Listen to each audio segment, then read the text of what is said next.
আসসালামু আলাইকুম বন্ধুরা। কেমন আছেন সবাই? আশা করি আল্লাহর অশেষ রহমতে সবাই ভালোই আছেন।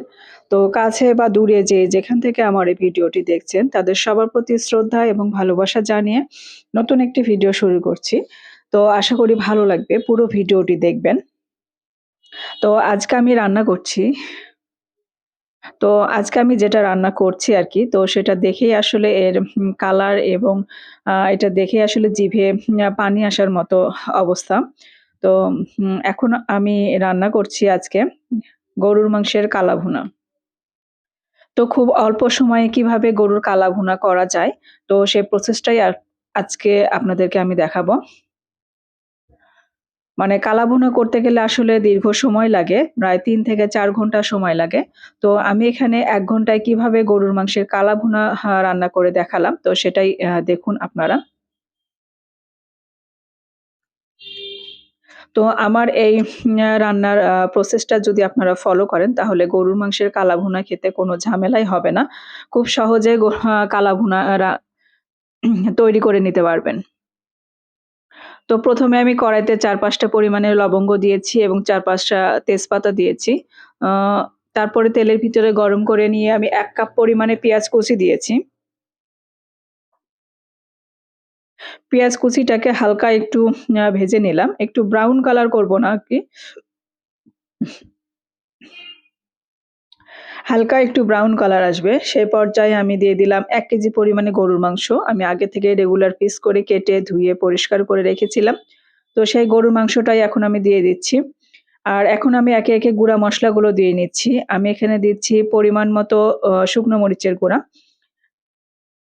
আপনারা কে কেমন ঝাল খেতে পছন্দ করেন সেটা বুঝে দিবেন। আর ১ চা চামচ পরিমাণে হলুদের গুঁড়া দিয়ে নিচ্ছি।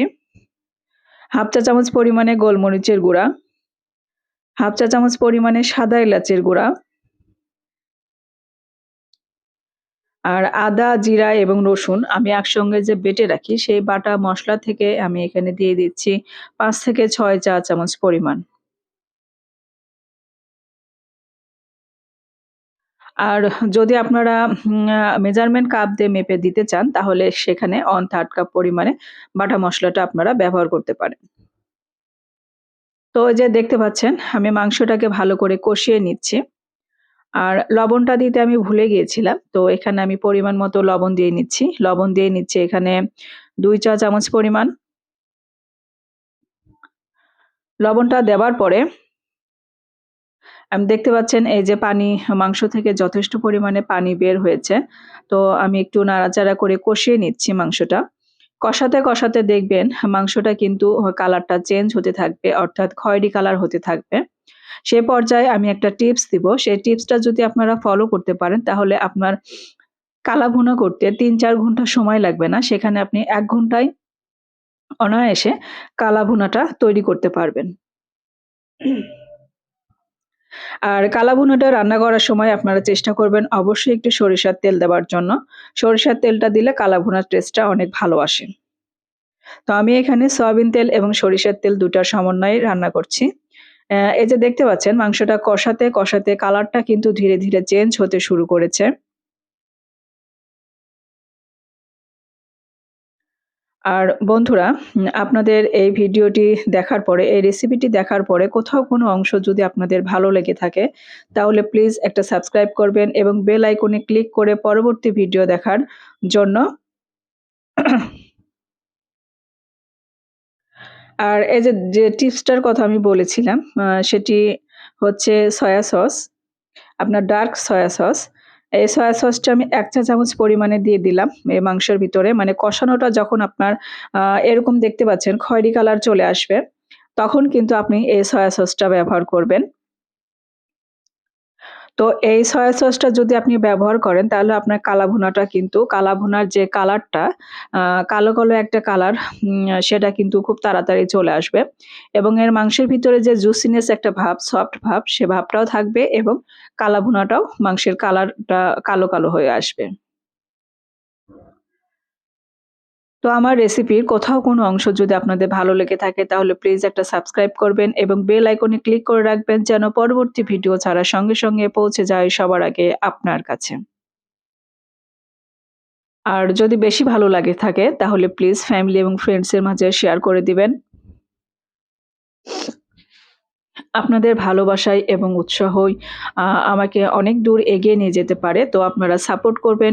আসলে কারো সাপোর্ট এবং সহযোগিতা ছাড়া আসলে সামনের দিকে এগিয়ে যাওয়া কোনোভাবেই সম্ভব না।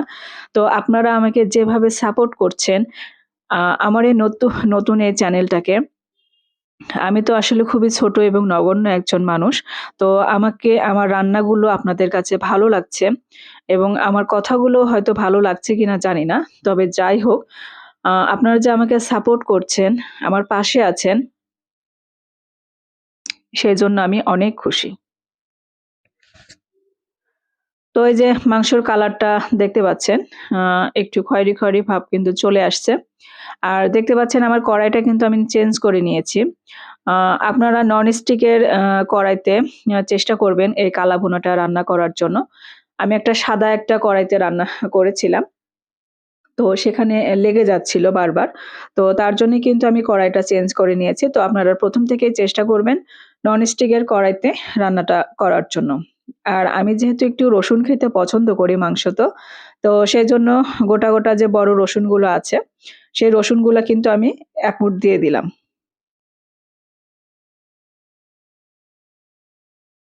তো দেখতে পাচ্ছেন আমার কালা ভুনাটা কিন্তু পারফেক্ট ভাবে তৈরি হয়ে গেছে এবং এর কালারটা কতটা আকর্ষণীয় এবং লোভনীয় এসেছে, যা দেখলেই খেতে মন চায়। তো এইভাবে আপনারা অতি সহজে কালা ভুনাটা বাসায় তৈরি করে নিতে পারেন কোনো ঝামেলাবিহীন আর অল্প সময়ে। খুবই কম সময়ে। আর রান্না করার পরে কতটা সময় লাগলো বা কেমন লাগলো আপনাদের কাছে কমেন্ট করে জানাতে ভুলবেন না কিন্তু। মানুষ মাত্রই ভুল ত্রুটি করে। তো আমার ভুল ত্রুটিগুলো ক্ষমা সুন্দর দৃষ্টিতে দেখবেন।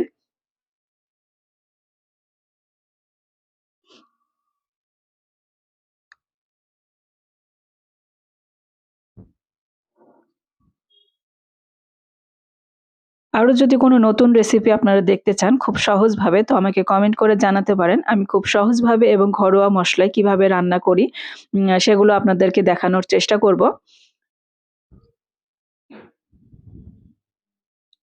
তো সবাই ভালো থাকবেন, সুস্থ থাকবেন আর এইরকম মজার রান্না করে খাবেন। কমেন্ট করে জানাতে ভুলবেন না কিন্তু কেমন হলো এই রেসিপিটি আপনাদের কাছে। ভালো থাকবেন, সুস্থ থাকবেন। আল্লাহ হাফেজ।